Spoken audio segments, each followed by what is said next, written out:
இன்றைக்கி இப்படி ஆகும்னு நினைக்கவே இல்லைங்க. காலையில் எந்திரிக்கும்போது ஜோர்னு மழை பெஞ்சிட்ருக்கு. நைட்டே கரண்ட் போயிடுச்சு எங்கள் ஊரில்.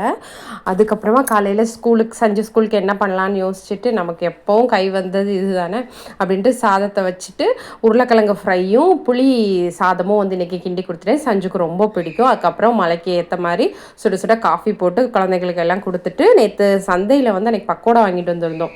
யாருக்கெல்லாம் பக்கோடா பிடிக்கும்னு மறக்காமல் கமெண்ட் பண்ணுங்கள். பாக்ஸ் திறக்கிற சத்தம் கேட்டாலே போதும் எங்கள் வீட்டு மியா குட்டி ஓடி வந்துடுவான். ஓடி வந்து அவனுக்கு போட்டால் தான் அதுக்கப்புறம் அந்த இடத்த விட்டு போவோம். அந்த மாதிரி நின்றுட்டே இருக்கும். அதுக்கப்புறமா எல்லாரையும் ஸ்கூலுக்கு அனுப்பிட்டு மதியமாக வந்து 50 ரூபாய்க்கு 20 சாலை கொடுத்தாங்க. அதை வாங்கி அப்படியே வந்து ஃப்ரை பண்ணிவிட்டு, ஏன்னா அதை வச்சு குழம்பும் வச்சு ஃப்ரை பண்ண முடியாதுன்ட்டு ரசமும் வச்சுட்டேன். இதுதான் இன்றைக்கி நம்ம வீட்டில் மதியான சாப்பாடு.